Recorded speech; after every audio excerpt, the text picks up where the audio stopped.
2026년에는 싸서 나오는 집은 없을 거라고 생각을 해요. 대신에 이런 물건들이 좀 나올 거예요. 안녕하세요, 오종원입니다. 내년 서울 집값 4.2%가 올라간다고 합니다. 전세값은 4.7%가 올라간다라고 얘기를 하고, 생각보다 그렇게 큰 변화는 아니네, 생각보다 그렇게 크게 올라가는 건 아니네 라는 생각을 하고 계신 분들도 있을 것 같아요. 그래서 2026년 집값이 오른다라는 전제 아래 우리 일상에서 실제로 어떤 일이 일어나는지 좀 정리해서 내용 전달해 보도록 하겠습니다.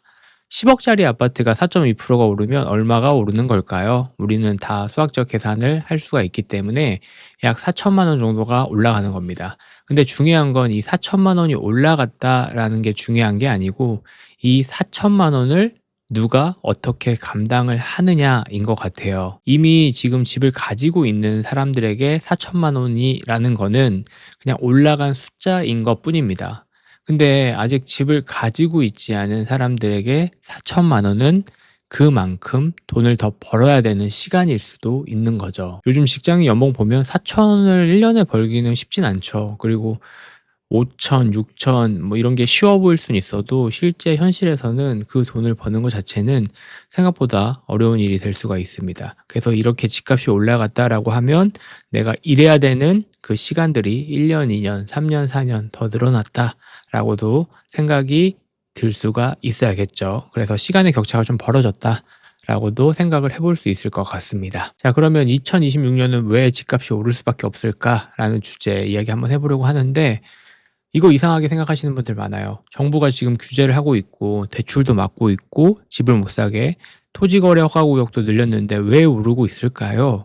이 질문들 많이 해주시는데, 저는 답은 간단하다고 생각을 해요. 집값은 지금이 아니라 이미 과거에 결정이 됐기 때문입니다. 23년도, 24년도 건설사들은 착공을 거의 안 했어요. 돈이 안 되니까. 당연히 돈이 안 벌리고 계속 미분양이 나오고, 그리고 공사를 지을 공간도 없고, 서울 같은 경우는. 그리고 뭐 산재나 여러 가지 일도 하지 못하게 여러 가지 뭐 PF나 이런 문제들도 있죠. 그래서 리스크가 워낙 크기 때문에 집을 안 짓고 공급을 안 하기 시작을 했습니다. 23년, 24년도부터. 그 결과가 26년 입주 물량 감소로 나타나기 시작을 했던 거죠. 이건 뭐 TV나 인터넷이나 기사에서 뉴스를 보셔서 아시겠지만 정책으로 갑자기 돌릴 수 있는 문제는 아니에요.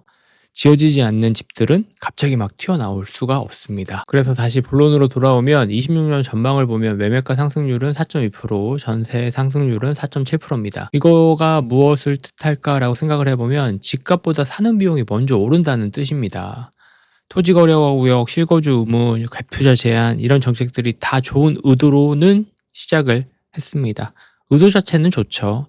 집을 사지 않게 만들고 다주택을 미연에 방지를 하고, 그리고 무기성으로 하는 그런 투기 같은 투자들을 막겠다라는 좋은 의미가 될 수도 있지만, 결과적으로는 전세 물건이 확 줄었죠. 이것 때문에 집을 못 사게 하니까. 그리고 집주인들은 전세를 또 안 놓고 싶어 하고 세입자들은 갈 집이 없어지는 겁니다. 그래서 벌어지는 일은 딱 하나죠. 전세가 당연히 오르고 전세가 월세로 바뀌고 있는 겁니다. 지금 같은 상황에서.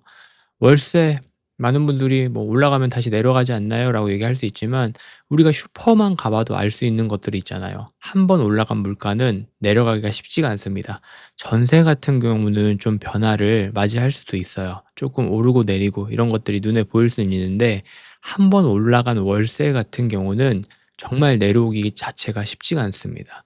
그래서 이 부분을 좀 명확하게 이해를 하시고 상황에 대한 대처를 하실 수 있는 게 중요합니다. 그래서 체감 부분, 내가 느끼는 부분은 집값이 올라갔다라는 부분들보다는 전세, 월세가 올라가고 있다라는 그 체감에 대한 속도가, 체감에 대한 부담이 훨씬 더 큰 거예요.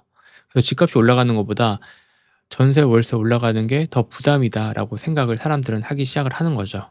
그러다 보면 무슨 생각이 들게 될까요? '아, 집을 그냥 사는 게 낫겠다.' 근데 그 살 집이 없는 거예요, 지금 같은 경우는. 그래서 2026년도에는 거래량이 좀 줄기 시작을 할 겁니다. '안 사니까 가격이 떨어지겠네.' 이게 아니라 못 사는 거예요. 사지를 못하는 구조가 만들어지는 겁니다. 대출은 막혀 있고, 그리고 전세는 비싸지고, 그리고 집주인들도 급하게 지금 내놓고 팔고 있지 않죠. 매물 자체가 없잖아요, 집값. 그래서 시장 자체는 조용하게 굳어간다. 이럴 때 가장 힘든 사람은 누굴까요? 집이 없는 사람들이에요. 집을 가지고 있지 않는 사람들은 조금만 기다리다가 버티면 떨어지겠지라고 생각을 하다가 전세 재계약 때 현실을 마주하게 되겠죠. 전세금 5천만 원 올려주세요. 이 순간에는 이제 선택지는 두 개뿐입니다. 더 비싼 전세를 주고 살 것인지 아니면 내가 무리해서 매수를 할 것인지. 그래서 집값은 천천히 오르고 매물 자체도 없고 집을 못 사게 하는 정책이 되는데 사람들의 선택은 점점 더 급한 상황으로 돌아가는 거죠. 그래서 일부에서는 포기하는 사람들도 나타날 겁니다. 아예 이 부동산 재테크 시장을 떠나서 월세로 살고 시장이 좀 나빠지고 하락기가 오면 들어오겠다라고 이야기하시는 분들도 많이 있어요. 근데 저는 답은 없진 않다고 생각을 합니다. 2026년에는 싸서 나오는 집은 없을 거라고 생각을 해요. 대신에 이런 물건들이 좀 나올 거예요. 전세를 안고 팔 수 없는 집, 그리고 실거주 규제로 묶인 집, 그리고 잔금 부담을 못 버틴 집, 경매로 다 쏟아지겠죠. 이게 가격 문제에 대한 부분이 아니라 구조에 대한 문제들로 나오는 금매나 경매들이 많이 나올 겁니다.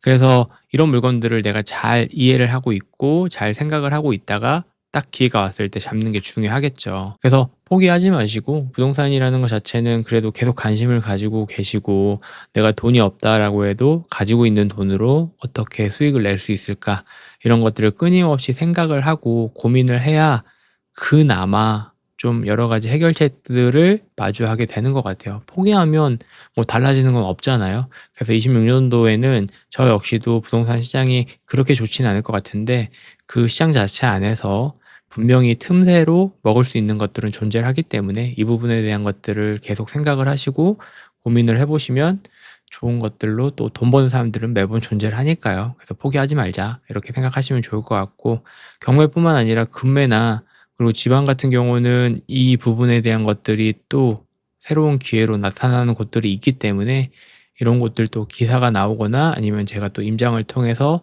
보는 것들이 있으면 계속 이렇게 영상으로 공유를 해보도록 하겠습니다. 25년도 이제 연말인데 연말 잘 보내시고 연초에는 또 새로운 기사들 그리고 연말 마무리하는 기사들도 계속 꾸준히 만들어 보도록 하겠습니다. 오늘은 여기까지 하겠습니다. 감사합니다. 들어가세요.